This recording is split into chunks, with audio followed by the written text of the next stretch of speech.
Hi, friends. Come over to Insight Timer if you would like to be part of our live discussion.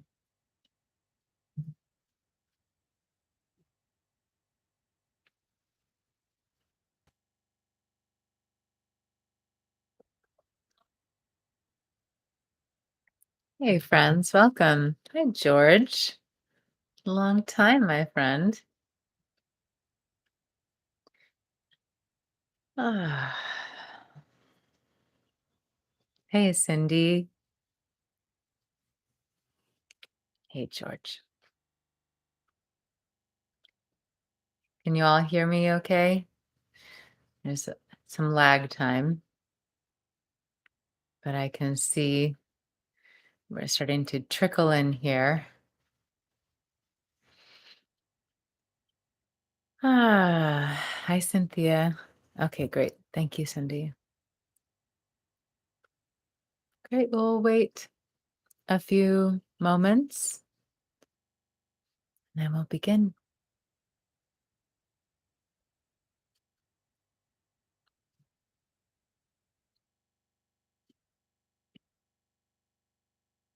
Again, if you're not on Insight Timer, I invite you to come over to Insight Timer to be part of our live discussion and experience today.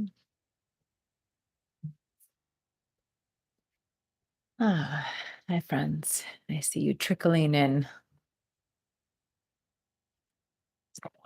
Okay, let's begin today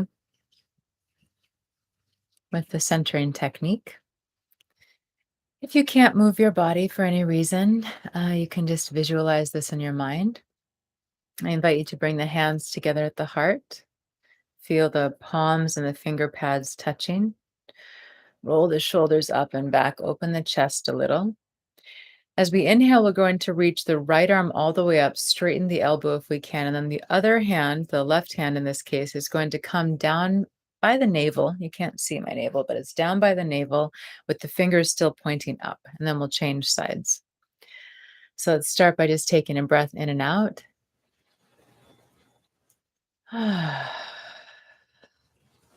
And then inhale, reach the right arm all the way up, straighten the elbow if you can. Opposite hand comes down by the navel, and then exhale, really take your time like you're moving through honey to come all the way back to the heart. Inhale the left arm all the way up, straighten the arm if you can. Right hand comes down by navel. Exhale slowly. Really lengthen that exhalation to come all the way back to the heart. I'll do it one more time on each side. Inhale, right arm all the way up. Exhale slowly to the heart. Relax the face and the lips. One more time. Inhale, left arm all the way up. Right hand is down by navel, but the fingers point up. Exhale slowly, all the way back to the heart. Close the eyes for a moment. Feel the thumbs gently touching the sternum. And feel the chest lifting up into the thumbs. So there's this spaciousness across the chest. Shoulders drop back and down. Turn your palms into your heart and just hold your heart center for a moment. See if you can actually hold your chest, this area of the heart, with an intention of kindness or even a warmth or a softness in your hands.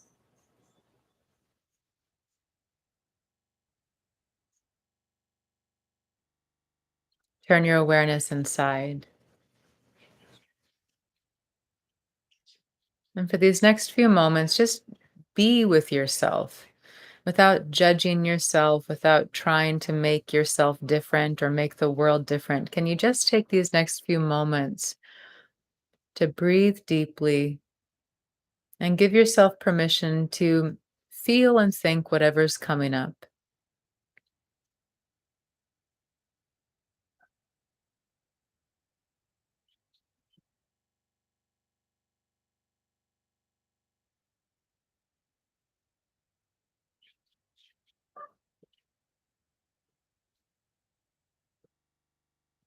Take a deep breath in,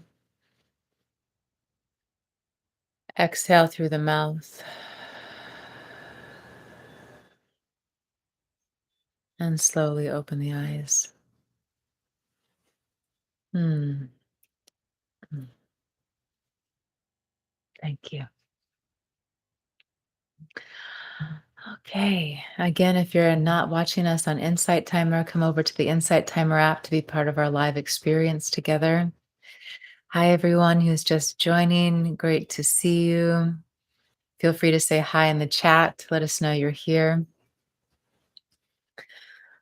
So for anyone who I'm getting to meet for the first time, my name is Selena Layel. I lead live sessions each week on the app. You can check my live schedule by going to my profile page here on the app. Uh, I actually will be traveling some, so after this week, the schedule is a bit hit and miss, but starting in mid-May, we'll be back to our regular schedule. I have many, many recordings. I have a 10-day course, Yogic Practices for a Peaceful Life. And we have a group here on the app called Love Heals All. So if you ever have any questions, you can bring them there. If you are just wanting to be part of a beautiful community of people who really show up with care and vulnerability and authenticity, it's a beautiful, beautiful group. So if you'd like to join us, come be with us there.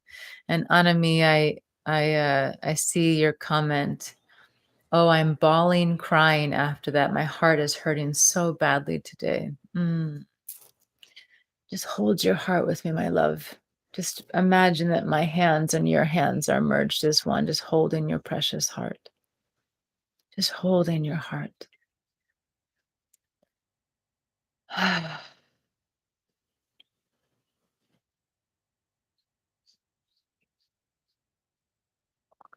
My beloved teacher, Saima, uh, shared this recording recently. It was actually a message that Saima had someone in our community share, and they sent out a recording. And it was such a short recording. It was like a minute long. And one of the main things that Ma was sharing in the message is how in the path of a spiritual awakening, pain comes with it. And it is that blossoming of our awakening. The pain is part of that blossoming of the awakening. It was a comforting message to receive.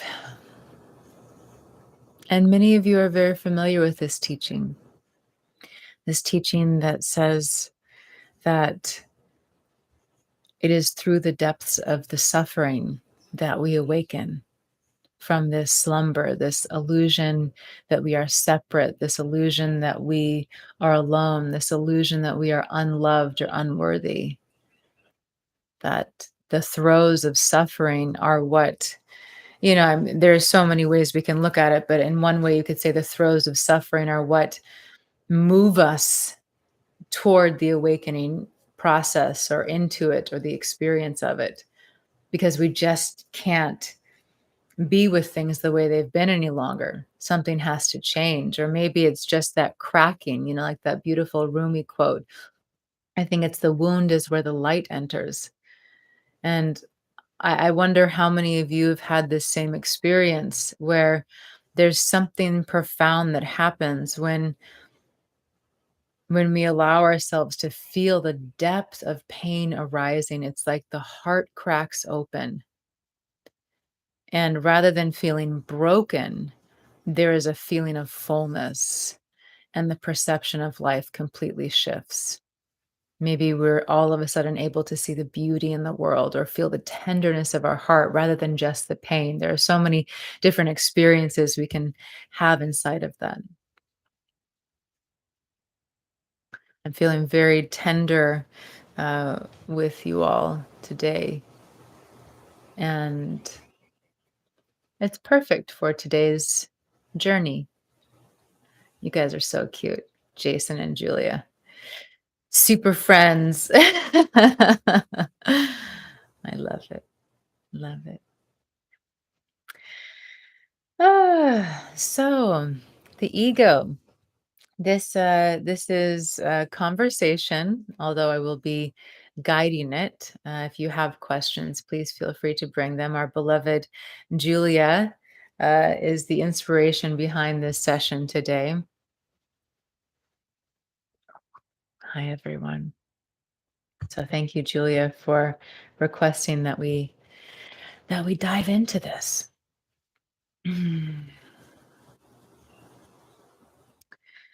So first, let's look at the way many of us think of ego. Go ahead and share in the chat, and the chat kind of moves quickly even though there's a delay. So maybe just share like in a few words or maybe one sentence. Share when you think of ego, what is the ego? Just go ahead and share for me. Hi everyone. Hi Vanessa. Oh, Sib, I like your new name. That's great. Beautiful. All right. So what is ego? Sib shares ego makes me think of nausea. Brittany shares protection. Laura shares personality. Vanessa shares I, taking things personally over focusing on time. Jason shares I'm better than. Anika shares ego is what I want rather than what I need. Thank you, friends. Thanks for sharing all these different perspectives. That's great. And when you think about ego, is the ego something good or bad? Is the ego something good or bad?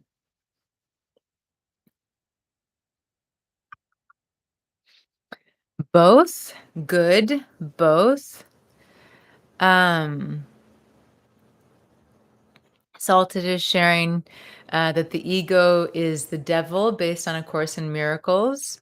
Um, Neutral, mixed feelings, not good, not bad, but for spirituality, bad apparently. I love this. Thanks, friends. This is a if you're new to our space here, this is a non-judgment. This is a well, let this is good. I was going to say this is a judgment-free zone, but that's not true because aren't we all judging all of the time? Even if you really love someone in this group who we meet with regularly, does that mean that your mind just stops judging? No. But what we can say is there is an intention here of creating a collective safe space where we can take ownership of our judgments and allow each other to be as we are. You see the difference there? One is kind of this lofty idea that it's a judgment free zone when it's not. We're all judging all of the time. And the other is authenticity. Yes, judgments are still arising. And yet I am holding the intention. I am holding the intention of creating a safe space for each of us to be as we are. You guys are so cute. Yep, Jason sharing in addiction recovery, I'm taught to get rid of ego. Um, okay, great. Thanks, friends. Thanks for continuing to share while I was speaking there for a moment here. All right, great. So hey Jason. So did I ask the question? I said, oh yeah, we said what is it and is it good or bad? I think those are the only questions I'm gonna ask. Okay, great. So Uh, so this is great. So what I was going to say is that I was saying thank you all for sharing. This is a safe space to share. None of us know all of the answers, and it's wonderful when we bring all of our different perspectives. We're not sitting here saying one is right, one is wrong. I'm personally never saying you need to agree with me or believe what I say. So this is definitely an all-inclusive space. So thank you all for sharing because it's great to be able to learn from each other and open our minds with different perspectives. So I'll share a little bit on what my perspective of the ego is. But first, I will answer the second question. The question was, is the ego good or bad? And I would also say it is neither good nor bad. We often, I'll kind of break down a few different perspectives here. So, one common way that we hear about the ego, see that beautiful picture, my beloved? One way that we often hear about the ego is through this lens of egoism or arrogance, right? You think of, oh, that person is egotistical. That person is full of themselves. I think, Jason, you said it earlier, like feeling better than somebody else. There's that air of arrogance or better than, or just this sense of having to really, like, I'm the best, like that air of I'm the best. So, this is one way many of us think about ego. And for many of us, this is kind of our introduction to this idea of ego. This idea is, we're young and we hear, oh, that person is so egotistical. And then, of course, there's the more psychological or psychology based understanding of the ego that was originally introduced by Freud. And this is this understanding that looks at this term ego as kind of the functioning of the mind. So rather than it being maybe an entity of sorts or part of who we are, it's how we can understand the mind. In short, it's a much bigger body of work there. And then we can take it further, what you might call the spiritual ego. And this is this functionality. It's a functionality. Let's just pause there for a moment here. The way that I have learned of ego is that the ego is like the personality.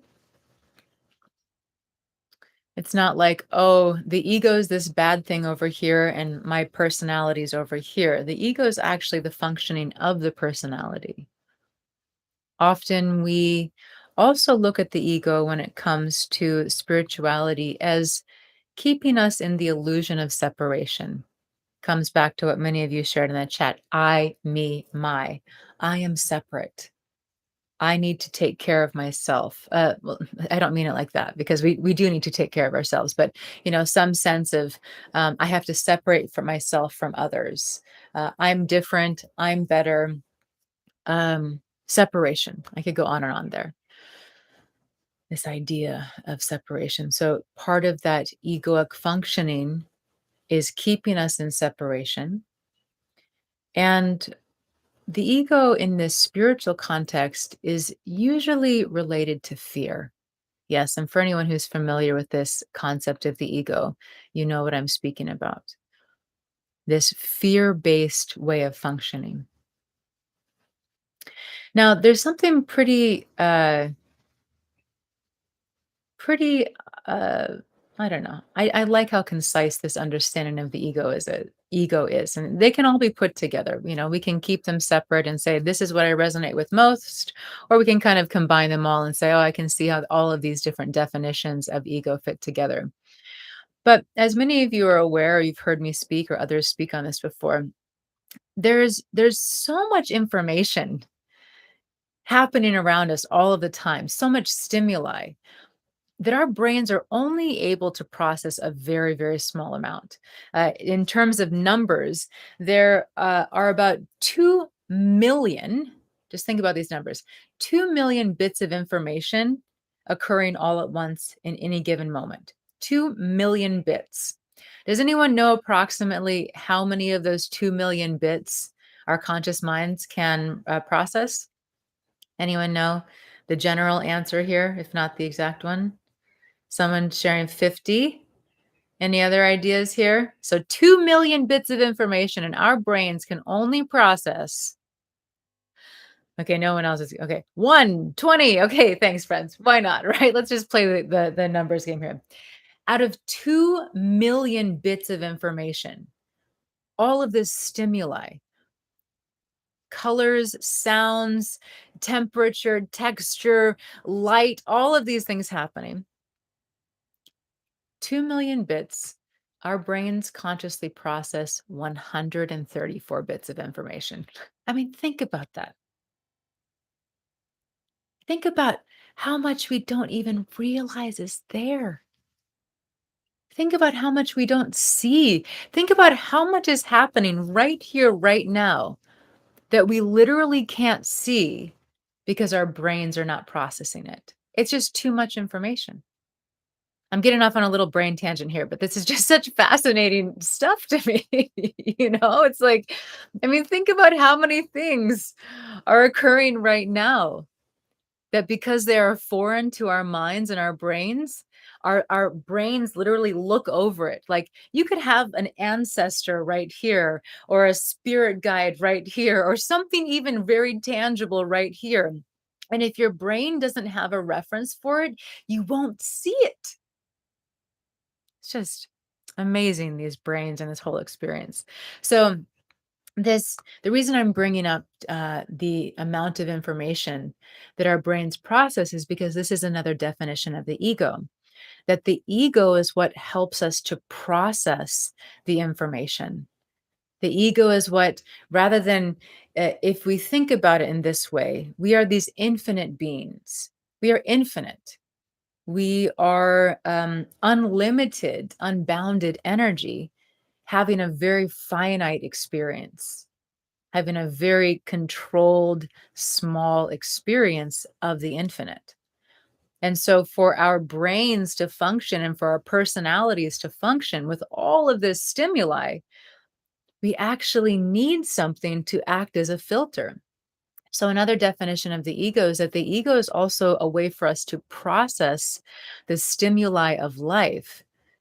And if I kind of already said it, but to just kind of say it very concisely, imagine that you are one with the infinite.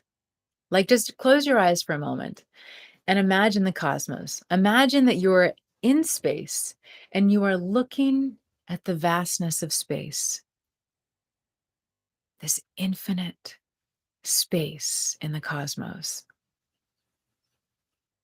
It goes on and on and on and on. And then imagine that that is who you are. You are not the stars that you see. You are not the planets. You are the infinite nature of the cosmos. So to have this very finite experience, the ego functions as a way to process the infinite stimuli into this individuated consciousness. Rather than being aware that we are one with all of creation, we have an experience of individuality. And so the ego's purpose here is to filter so we can process information, and also to uphold this illusion of individuality. And we could go into the philosophy of why we do this and why we take birth and why we incarnate. And we can get into all of that. But let's just look at this as a sense of the ego is serving this purpose of having an individual identity when we are actually one with all of creation.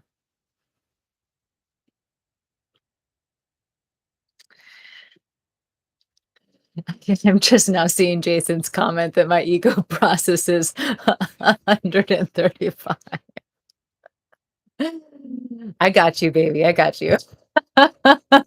Making sure the ego's still on here. That was perfect. So, hi, Monica. Ah, so let's see here. So, yeah, any questions you have, any thoughts you have, we're going to keep exploring this together. Hi, Mohammed. Um, so let's see here. Brittany is saying, is that the same as boundaries? Well, usually when we think of boundaries, we think of decisions that we have made to take care of ourselves, right? But please, unless you're speaking to like physical boundaries, please feel free to clarify what your question is if I'm not getting it. When I'm hearing you ask that question, I'm hearing you ask this in terms of personal boundaries. In which case I would say that, yeah, we could definitely see that as a function of the ego.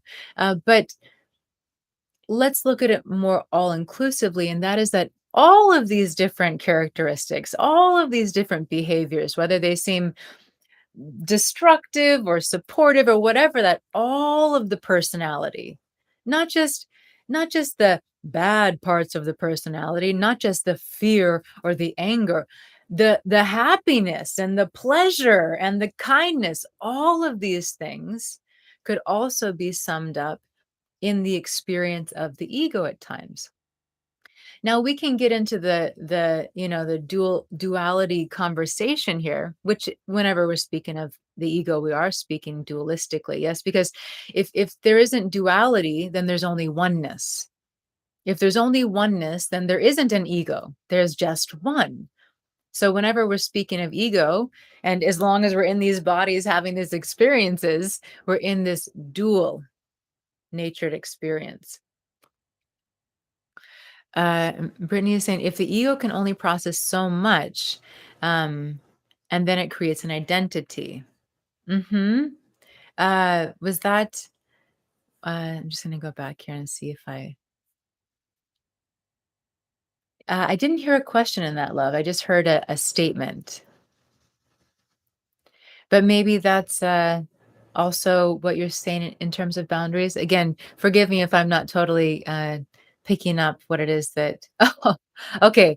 No, no worries, no worries. If you pull over for a moment, please only type if it's safe. Feel free to ask the question again. But I think what I'm hearing you say in your questions and in your statements is I'm really hearing that you're already kind of aware of how this is functioning in you, although you're asking a question. And this is an exploration for each of us. The intellect loves to understand. The intellect loves to have an understanding, to feel empowered, to feel in control. And if we really want to tap into the richness of today's experience, I invite that we kind of let go of that grasp of needing to know, that sense of one way or not, right, wrong, because our whole life experience, we're all functioning with the ego. And so sometimes if we're caught in needing to understand something a certain way, we might be kind of overriding our own innate wisdom with the truth of what resides here for each of us in this experience today. Maybe my words don't fully resonate with you, but you have some spark of your own knowingness or intuition that guides you into something that makes sense for you. So we can open there, open ourselves. And all questions are welcome at the same time. Absolutely. So just take a breath for a moment. Anything kind of coming to your awareness, friends? Anything arising? Any questions? I'll pause for just a moment in case.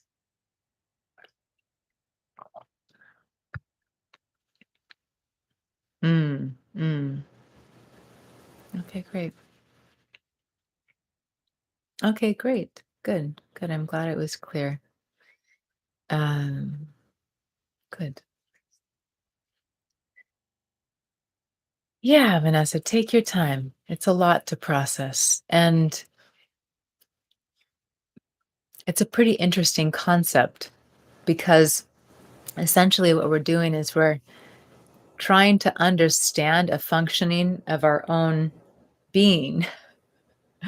And if we haven't really heard these terms before or heard these definitions, or maybe we haven't explored them very much within ourselves, it's kind of like you don't know what you don't know, or it's like having a blind spot. You know how it's so easy to be in relationship with someone else? You can see something they're doing, you bring it up to them, and they say, I don't do that. We all have these blind spots. And when it comes to something like this that may be newer for our minds to take on, at first it's kind of like how do you unpeel, these two experiences, the experience of I am ego to an experience of being able to witness the ego, or at least consider that the ego is a part of the experience, but not who I am. This can seem challenging. So please take all of your time to just kind of explore this in your awareness. Sarah's asking, where does the ego become willing and open to new ideas or beliefs? Ah, what a beautiful question. And I'd like to answer that by sharing something first, sharing two things. So I'll come back to that in just a moment, Sarah.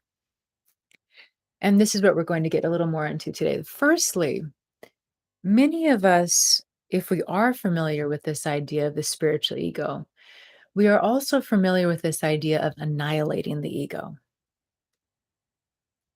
wanting to kill the ego, get rid of the ego.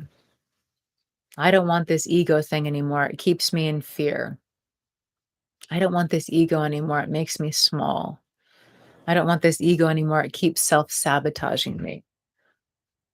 There is this feeling inside to get rid of it because it is the source of suffering.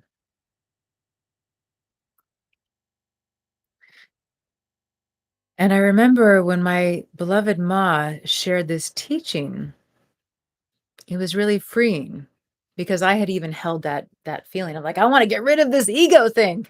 It's making me so unhappy. And Saima shared one that we need the ego to function, which all these years later with a little more education, I really understand so much more. We do need the ego to function.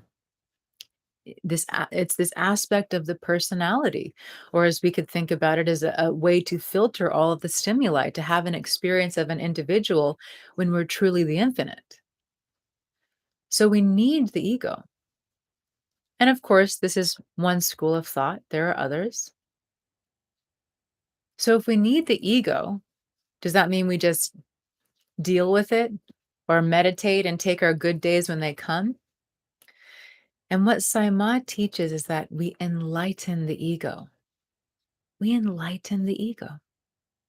We even have different techniques and yogic practices where we're actually pouring light, this vision of light, into the ego, into the personality, enlightening the ego. I mean, think about that. We have these words in our awareness: enlightenment, ego, enlightening, to actually pour light into the personality, to pour love into the personality, into the ego, to hold the ego and kindness and tenderness. Maybe some of you have done this inner work where you're able to meet the ego. And of course, when we're meeting the ego, we're meeting the ego with the ego. It's kind of the joke of it there. But to meet the ego with love and tenderness. And when you're able to do that, maybe it's just in your mind or you have a deeper visceral experience or something else.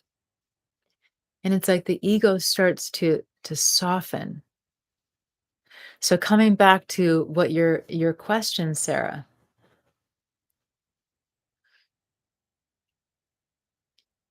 to bring love to the ego, to really bring love to the ego. See, the nature of the limited self, the ego, is to push and to resist and to remain in this kind of suffering state. And when we bring the quality of the heart, and I'm not talking about emotional love, I'm not talking about love because I should love. When we truly bring love to the ego, it's like it starts to melt. And many of us have probably had experiences like this that maybe we never thought of as the ego. Maybe there was a time where you were feeling really angry, or you were feeling really afraid, or you were just in such an intense state of suffering, feeling resistance inside. And then something happened where there was such a pure force of love that came to you. Maybe it was just someone holding you and your heart just cracked open, or you holding yourself and you just cracked open, or maybe just allowing yourself to feel the pain so fully that this well of compassion arose from within you. That can look so many ways, but maybe you've had this experience where you went from that intensity of emotion and resistance and suffering to feeling almost like a grace, an opening, a softening. Again, the wound is where the light enters, this Rumi quote, where the light enters. Has anyone ever had this kind of experience? Where you were in that contraction of the ego, and then some source of love came into the space, whether it was a person or from within you or something else, your pet, and it was like it just melted you. And it's not just like, oh, I feel a little better. It's like it penetrates deep within the heart. And in that moment, it's like the ego is being held like a tender child. Yeah, Jane, great to see you. Yeah. And some of us haven't experienced that, and that's okay. It's part of the beauty of knowledge, or taking in new concepts or new ideas about the world, or teaching ourselves different things. Learning is, learning expands our perspective. Learning expands what can be possible in our experience because it opens our minds. Now, of course, there are some things we can learn that will make us more pessimistic or judgmental, and then it closes the mind. But in general, at least in regards to what I'm speaking to, there's an openness that happens. So if you've never had an experience like what I spoke about, don't worry, you're not missing out. There's not something wrong with you. We all have different paths, we all have different journeys, and we can consider this. Wow, how would that feel? What would that be like if I found a way to allow love to be poured into the ego, to enlighten the ego? And I see Sarah shared, yes, recently through surrender. Exactly. That is one of my experiences again and again, where there have just been so many moments in my life where I was in the throes of suffering, just so much pain, usually like on the floor, crying out for help. And there's something that cracks open. And there's like this flood. Maybe at first it feels like a trickle, and then there's this flood of peace. And it's like the ego is just being bathed in light, bathed in love, bathed in grace, where for a few moments or maybe longer, I'm not fighting life. And that is when, in my experience, that is when the ego is being held, when the fight stops. And some of us don't even realize that we spend most of our days fighting. We're just unaware of it because it's the nature of the inner experience. So it is available to each and every one of us, and it will look different for each of us. I know some comments are coming in, and I'd love to read your comments that are coming. I just wanted to share. I feel like I must have shared this with Julia, if not with our entire community here. Um, Maybe 10 years ago or so. At that point, I had been studying with Saima for 10 years already, and I had been on a spiritual path from the beginning of taking birth. I was raised meditating and all of these things. And about 10 years ago, um, I had had some really significant awakening experiences, different from state. An experience is ever changing, it's temporary. A state is an integrated way of being, an embodied way of being. And it's really maybe even beyond being like an embodiment, because it's a state of beingness. So I'd had some really significant experiences where, the ego was just bathed in light. It was almost like my mind wouldn't fully function in those experiences. There was just this flood of grace, and I was in total peace. I remember the first time I had this kind of profound experience. Maybe I'll share it briefly because I haven't shared this in quite some time. I'll share the short version of it. So I was on a retreat with Simon, and it was a very intimate retreat. There were probably, I don't know, maybe for sure less than 100 people there. And we were chanting, and for anyone who has chanting as part of your life, kirtan or any devotional chanting, it could be in any language, there's something that happens in the heart. It's like the heart just starts to open, even if the mind is in a really contracted place. Oh, this thing, or oh, this thing. When we chant, it's like it just opens the chambers of the heart and allows that emotion to move or whatever we're holding on to so tightly. So we were on this retreat and we were just chanting. And chanting is a powerful way to really get out of our own way. And so I'm just chanting wholeheartedly and I just start sobbing. And there was a thought that, kind of triggered the crying, but it was these tears. It was like all the pain that I was holding on to just started to get unlocked. And these tears were just coming, and I was just chanting and sobbing and snotting and chanting and sobbing and trying to breathe. And I was so deep in my own experience.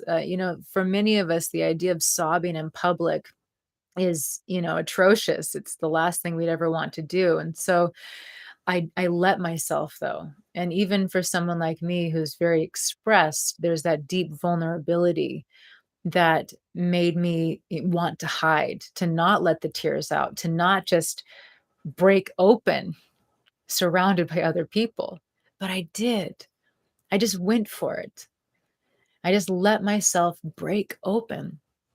And my eyes were closed and I was so inside of my own experience. I wasn't even aware so much that anyone else was there. I was just chanting and crying and so much just letting this pain come up. And then someone tapped me on the shoulder and I opened my eyes, and Saima had been in the room with us chanting. And when I opened my eyes, Saima was on the way out of the room, but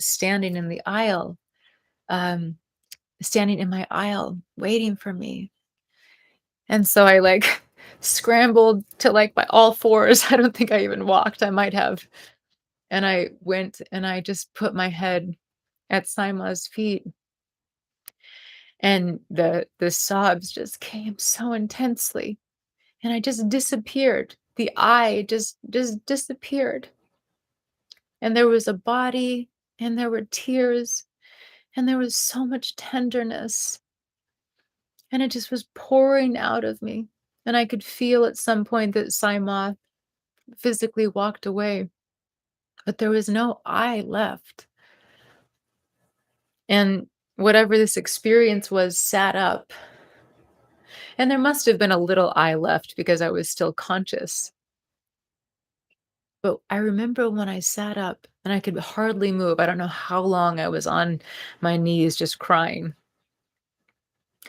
And I looked around and there was this golden light everywhere. Everything was just touched with golden light.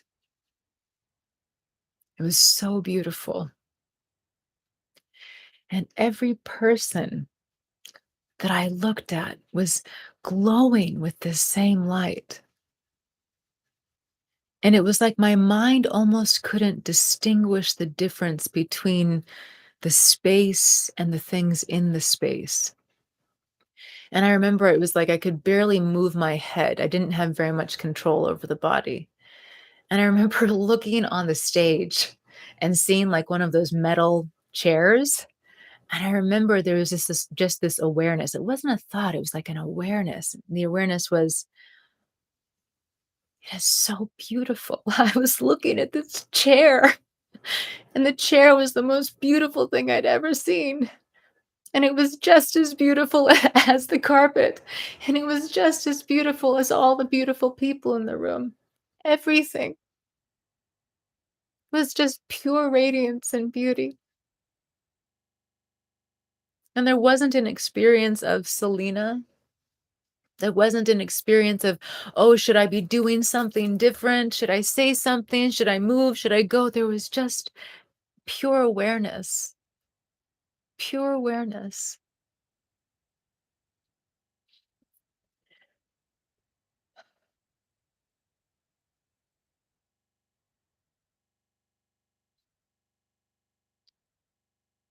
And that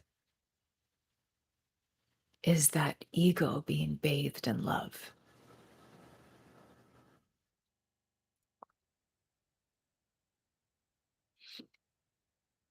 So that experience didn't last in that intense way for more than 24 hours. I was like, yeah, I'm enlightened. And then over the years, I had a couple of other experiences, not as strong, but a couple of other experiences. But there was still just so much suffering. So coming all the way full circle to this story that I was sharing to really really highlight how we're all on different journeys here. Many years after I'd had that experience that I just shared with you, I was speaking to one of the deeply dedicated brothers in the community who is a monk and a teacher, just such a beautiful, vibrant soul, one of my most precious, precious hearts. And I remember I was asking him, I was like, I've had such powerful awakening experiences and tastes of freedom, and I just feel like there's just so much suffering that I live in. And he basically just said in the most compassionate way that we all have different experiences. Some of us, we awaken like this. The ego becomes enlightened in that space of that love and that light. And they live in this state of grace. It doesn't mean the ego goes away, but the ego has been enlightened. Yes. And who knows? It's different for each person how that lasts, but it's a new state. And for some of us, it's like we have a taste of the light and then we're back in the suffering. And we have a taste of the light. And each time it's like that light is being deposited within us and it grows within us. And each time we feed it with our thoughts, with our actions, with our intentions, with our sadhana, our daily spiritual practice, each time we feed that light, it grows and grows and grows within us. It never goes away. Never. So if you feel like, oh, well, I've never had an experience like that, or I don't even know what it's like to feel light in me or whatever, I would just invite that you're right where you are meant to be for your path, for your journey. You are right where you are meant to be. And how do you know? Because that's where you are. Okay, I'm coming back to your comments now. Julia, I saw you typed something here. Uh, oh, thank you, sweetheart. Julia shared, I would highly recommend with love one-on-one sessions with our wonderful Selena. Thank you, beloved. That is other than being here like this together, my greatest joy is our one-on-ones. And of course, being together in person and groups on retreats. But absolutely, it's the greatest honor of my heart. Okay, so what did Jason share here? Love that. My higher power, higher self surprised me. Can be overwhelmingly amazing. Mm. Delilah shared, my ego was easily triggered when I felt falsely accused. Absolutely. Absolutely. The ego, it's so much rooted in that fear and preservation and separation. And there's this really, I'm looking at the time here, but I just want to share this and then I'm going to keep reading the comments. It's a really fantastic teaching on enlightenment. And, we can take it or leave it. So many of these teachings are very ancient teachings, meaning they're not just something that someone decided would be a nice idea. They've been taught for so long because they are relevant, or so many thousands, millions of people have had shared or similar experiences. So they're not just, concepts that are being brought up. They're long standing concepts that are being brought up. Yes. So there's this teaching about the pyramid and enlightenment. Excuse my askew pyramid here. And kind of the teaching, essentially, I'll just teach it briefly here. When we are really living with the ego creating all of the separation, we're kind of down here. We're not very awake in our journey yet. We're really just functioning through the senses and, whatever else. And then through maybe one lifetime or through our many, many, many, many lifetimes of evolving, we start to climb the pyramid. It's like we go higher and higher up the pyramid. And we could think about this pyramid as, representing our spiritual evolution. Yes, the bottom is kind of when we're less evolved spiritually, and the top is, the creme de la creme, whatever that really is. Yes, and maybe there is. I highly doubt there's ever an ending. Who knows the unending states of being that can be experienced in this duality. So, and not even the duality, in the oneness. So here we are in our spiritual evolution. We're growing, we're growing, we're growing, we're growing, we're evolving, evolving, evolving, become more and more awakened, closer and closer to an experience of that absolute freedom of the self. And then we get into this top part of the pyramid. And this top part of the pyramid, you're kind of like, wow, I've had all these awakening experiences. Here it was like, oh, I'm suffering, I'm suffering, I'm separate. And then you kind of get in here and you're like, wow, I'm starting to understand the beauty of life and spirit and God. And I'm one with all of creation and things are so wonderful. And I'm a kind person and I'm so compassionate. And look, I can feel free. We start to really awaken in all these beautiful qualities of the heart and the light and the presence we are. And then we reach the top of the pyramid. Dun, dun, dun. And this is when the ego gets really strong, really strong. And maybe there'll be moments of that absolute bliss state or those more enlightened experiences or awakened experience. But here is where the ego is fighting so hard because the ego thinks when it gets here that it gets annihilated. The ego is so afraid of losing its sense of self, the sense of identity, the sense of existing, that it is going to do everything it can to keep us in suffering, even though we're so darn close, right? And so that's also where so much of this tenderness comes in. It's not about fighting the ego or beating the ego or resisting the ego. It's about embracing the ego. How do we bring compassion to this part that is terrified of not existing? How do we hold ourselves in love when we feel so afraid of being judged by others? How do we be compassionate with ourselves when we make mistakes?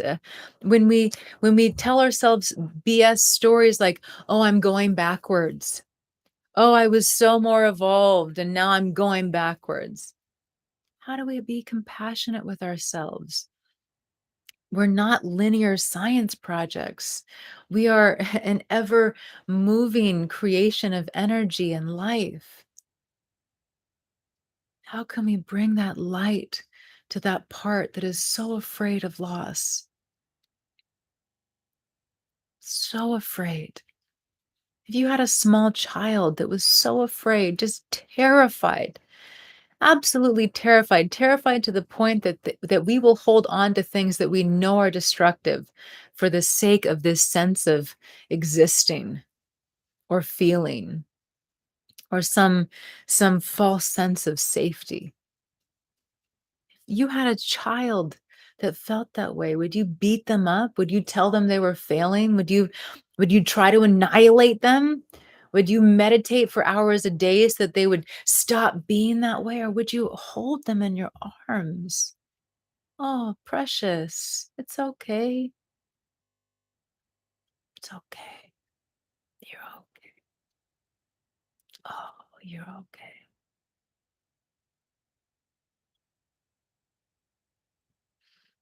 That's what we can give to ourselves. That's what we can give to the ego.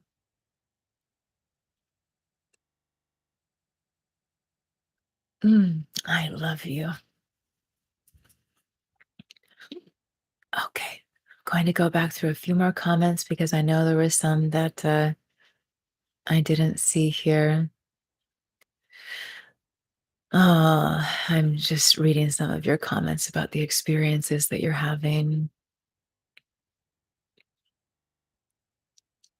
Oh, beautiful, Sarah. I'm reading your comment, your self-love, forgiveness, self-forgiveness did that to me. Beautiful, beautiful. Yeah.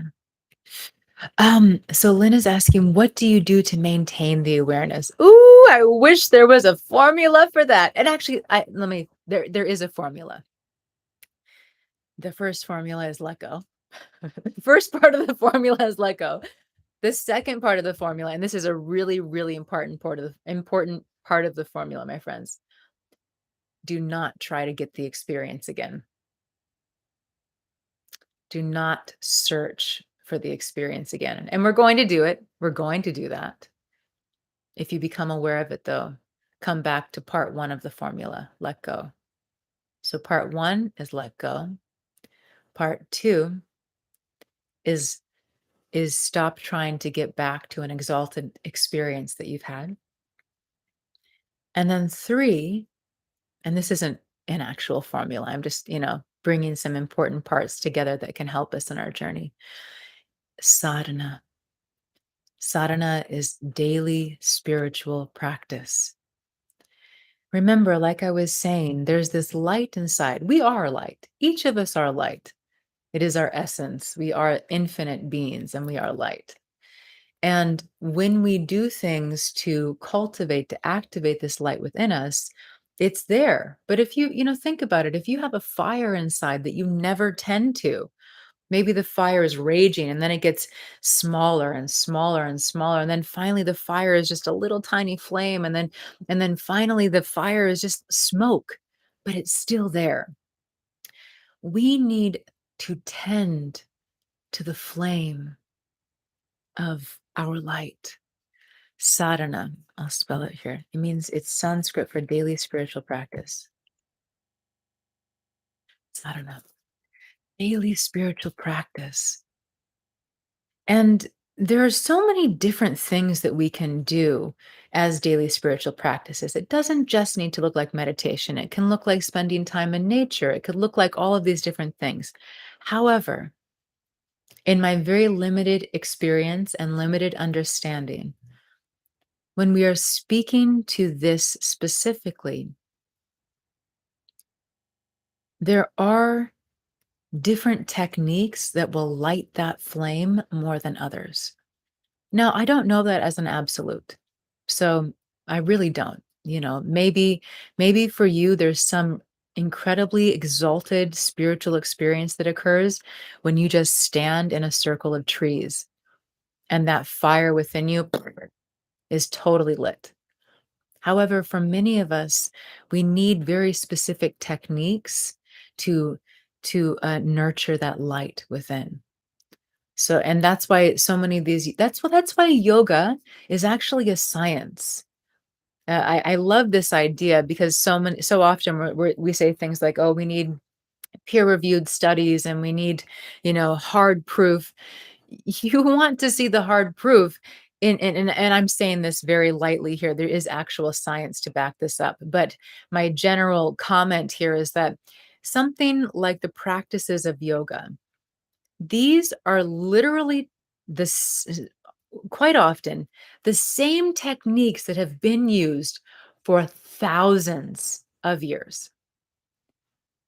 Thousands, not just like a few hundred, thousands of years, same techniques. And it's because they work. And there's so much more around that. It's not just oral history and so on. So I invite you to look more into that if you're curious about it. Yogic sciences, yogic teachings and techniques and practices. And it's not about religion. It's not like, oh, you have to believe in Hindu gods to be in the path of yoga. Where was I going with that? Techniques. We're talking about the formula, sadhana. So there are very specific techniques that you can explore for yourself. For example, pranayama, different breathing techniques are so powerful to light that light, to enliven that light within us. And there are many other things. I have many, many different meditations here on the app that serve us in that enlivening of that light so that we do have an experience of more light, of more love within us. And then it is easier to hold that ego consciousness as ego consciousness in love. Enlighten the personality, enlighten the ego. It's not about annihilating it. It's not about getting rid of it. It's about enlightening it, pouring your light into that contracted space, that identity with the small self. And you're the big self.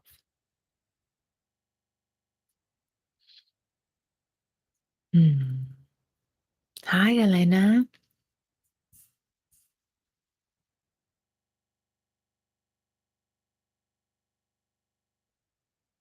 Hmm. Hmm. Oh, Annika, I just saw your message. Yeah, sweetheart. You can just come cry on my shoulder right here. Anyone, you're always welcome. Just if you're having a moment and you feel safe or loved by me, just imagine I'm right there with you right now. Just imagine your head is on my shoulder, on my heart, and I'm just stroking your head. Or maybe your head is just on my lap, but I'm just holding you. Or sometimes maybe you just feel scared or, something feels like it's too much. Imagine I'm just there holding your hand. You're not alone. And that's part of the beauty in this oneness. We are always with each other.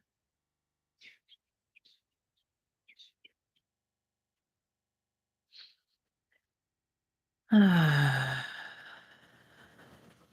Yeah, yeah, Elena, exactly. We are taught to get rid of it, and that's why we're here in this conversation today to maybe offer something new, the embracing of it. Yeah. Yeah. Thank you, sweet friends. Thank you for all of your time and your beautiful heart. I'm right here with you. If you're hurting, I'm right here with you. I'm right here. I'm right here. Right in your heart. Just you might even just imagine my hands are just holding your face, holding your heart, just holding you. And you can do this to yourself. You can hold your cheek. You can hold your heart and just be there with you. Just be here.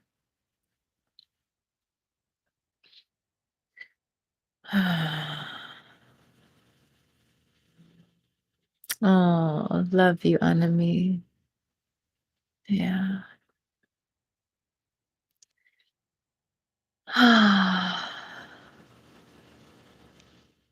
I'm so glad, Jane.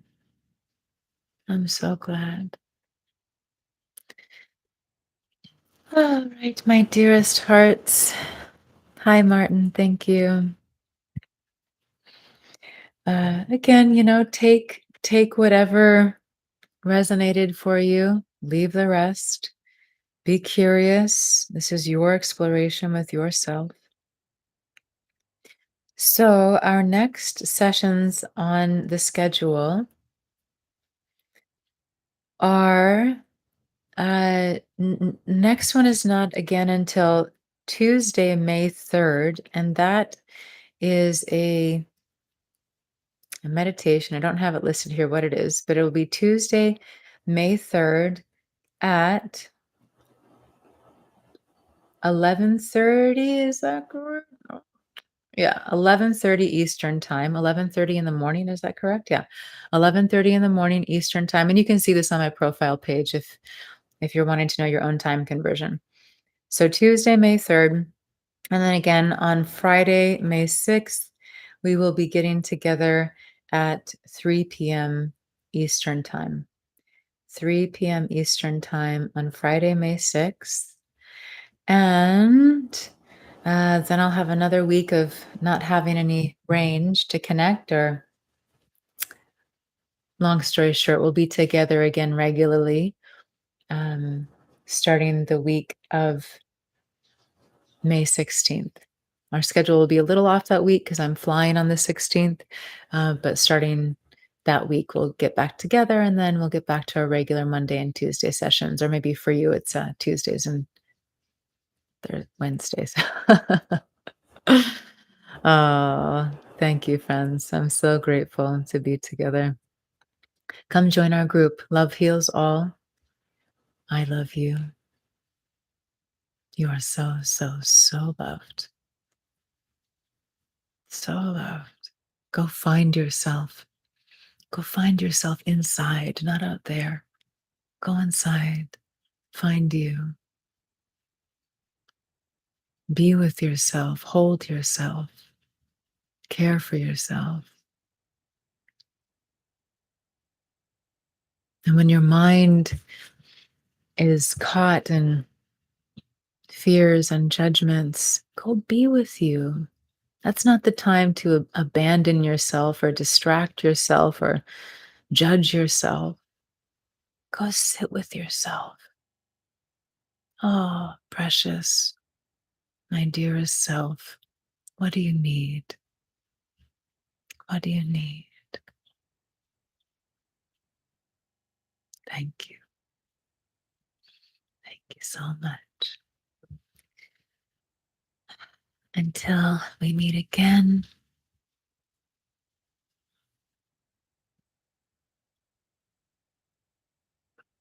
mm, love you. I have to say one thing. um, I know some of us don't resonate with the word God, so I invite you to replace the word God with a word that works for you. Um, Something Ma taught me many years ago, many, all of us. Ma would say, God loves me so much. God loves me so much. So, whatever God is for you, space, sun, spirit, source, God loves me so much.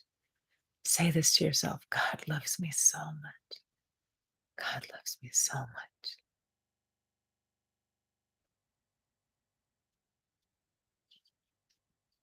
I'll miss you, and I'll see you soon.